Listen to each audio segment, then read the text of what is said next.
PNC, America's Black News Channel. Watch us on all major cable providers and major streaming platforms. Finally, news that speaks to us.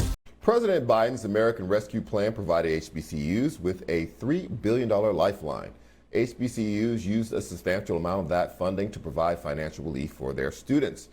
The American Council on Education survey found that 93% of college presidents agreed that the Higher Education Emergency Relief Fund kept students from dropping out.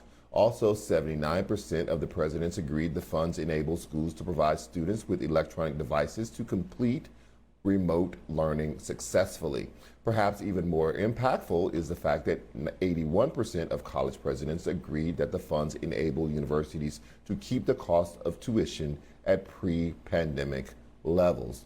But now Biden's waffling on his campaign promise of college debt relief and forgiveness and the failure of the Build Back Better bill have many questioning if the benefits of the Emergency Relief Fund are enough to sustain the recent gains made by HBCUs. Joining us to discuss are Presidents Dr. George French Jr. of Clark Atlanta University and Rick Gallot, who's the president of Grambling State University in Louisiana. So I guess I will start with you, President French. Between the federal funds and a slew of donations following the death of George Floyd in that summer of protests, HBCUs saw a vast influx of cash over the past few years. As a university president, were you a recipient of that largesse in that giving? And did you develop a plan for when that money stopped coming in? Well, excellent. And actually, we did receive a large infusion. Of course, we were grateful to the federal government for the infusions of cash investments that were made to our universities through about $2.7 billion most recently through the American Rescue Plan. On the other hand, we saw huge infusions of investments from individuals such as Mackenzie Scott or our institution at $15 million.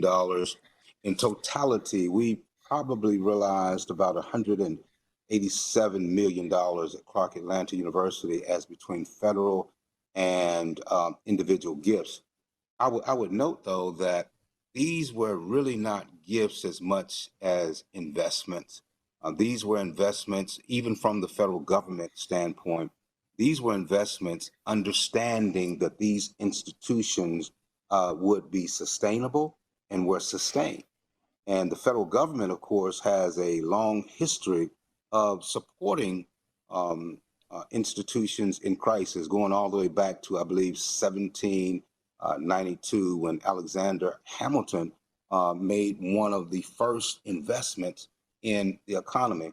And then when you go down the list of the Chrysler bailouts, when you go down the list of TARP, when you go down the list of all the bailouts in our history, this wasn't a bailout for HBCUs. We've been sustained and sustainable for now 150, nearly 200 years.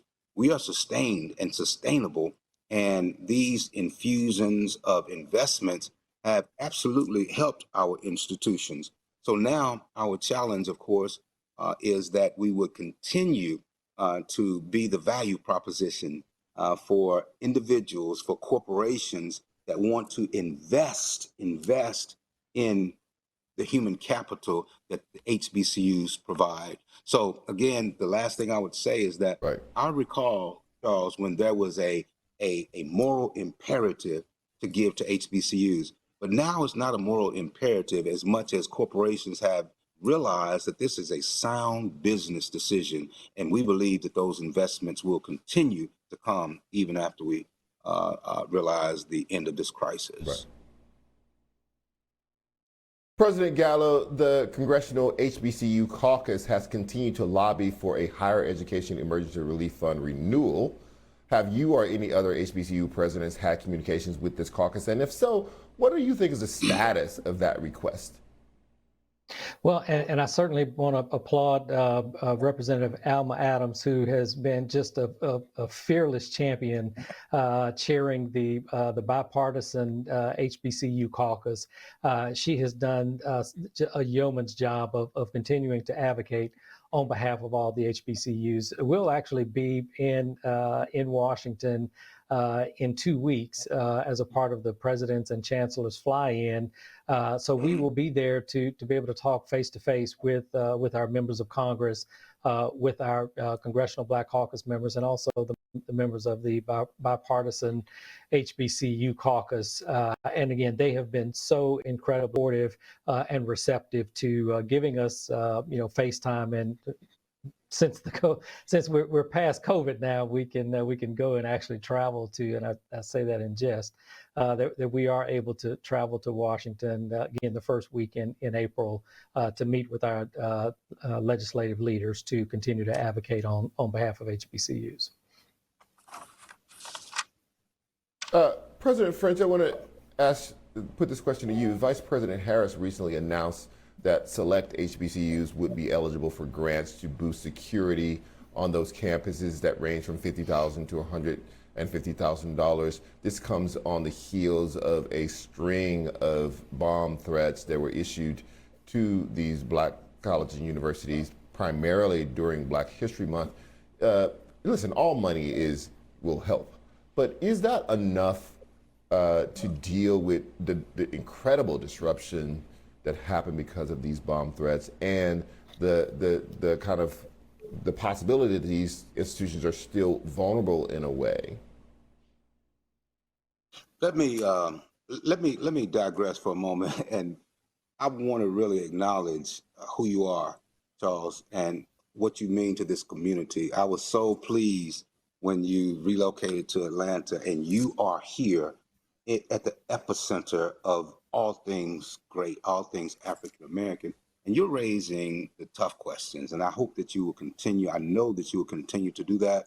And for that, we are, my colleague at Grambling there, I know we are definitely appreciative. So when you start with a $50,000 to $150,000 proposition, we know that's not enough. But the question is, how do you get the issue on the table? Will we sustain, will we support HBCUs in the midst of domestic terrorism? If we were speaking of any other sort of terrorism other than domestic, there would be no doubt that we would have funds flowing from the federal government. So we are encouraged that, as my colleague noted, Representative Alma Adams, my senators Ossoff and Warner, they went to bat for all HBCUs. So yes, no, it won't be enough, but it's enough to get the door open for us to receive additional funds. We need additional funds for security, for communications, for when these calls come in, we're able to collaborate amongst institutions because, for example, at Clark Atlanta University, just within the last 2 years, we have been able to purchase the technology that we were able to share with the FBI, those foolish calls that came into our institution, and they were able to collaborate with other HBCUs to say, now we all need this same technology so that we may end this foolishness and this domestic terrorism. So it's not enough, but we're glad that it's on the table, and it allows us to come to the table and ask for more. President Gallo, on the student side, what are you seeing when it comes to students about, numbers of people who are submitting applications, their ability to pay? How are they coming out of the worst part of the pandemic?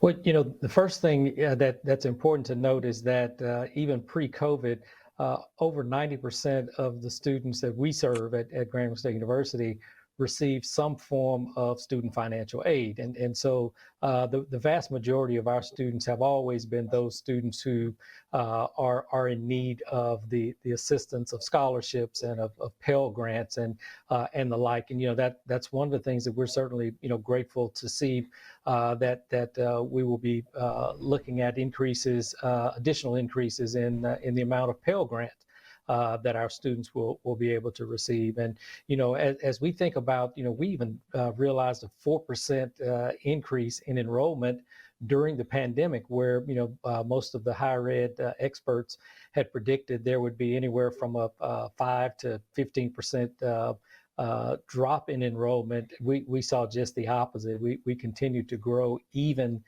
during the pandemic. And I know this is anecdotal, but we had one student I spoke with who thanked me for us opening the campus, opening the dorms, although classes were virtual, because his family was essentially homeless, and had he not had a dorm room and the cafeteria, he wasn't certain he'd have a place to live and somewhere to eat every day.